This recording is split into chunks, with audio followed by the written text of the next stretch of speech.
Hi guys, welcome to Richard Cabile YouTube channel. In today's video, I will teach you how to change spell checker language on itel S15 mobile phone. And okay guys, but before we start, kindly subscribe to my YouTube channel by pressing the subscribe button and the bell to notify you if I have new videos. Okay guys, let's start. So, okay guys, here in your itel S15 mobile phone, you'll have to do is go to settings. In settings, scroll down and go to system.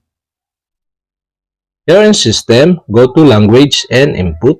Okay, tap this.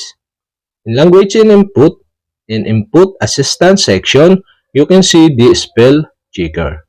Okay, you'll have to do is tap this. In spell checker, make sure the spell checker is enabled or turned on. And you can see here the language.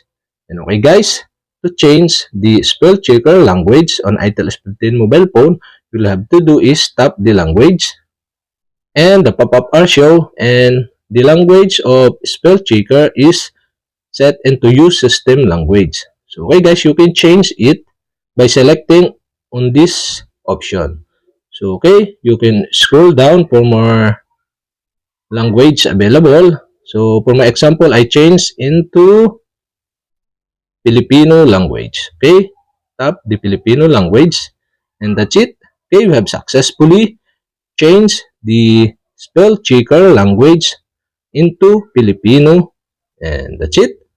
Okay, we have successfully changed spell checker language on itel S15 mobile phone. And okay guys, if you have a question, kindly comment below and don't forget to hit the subscribe button and the bell to notify you if I have new videos. Okay guys, thank you for watching.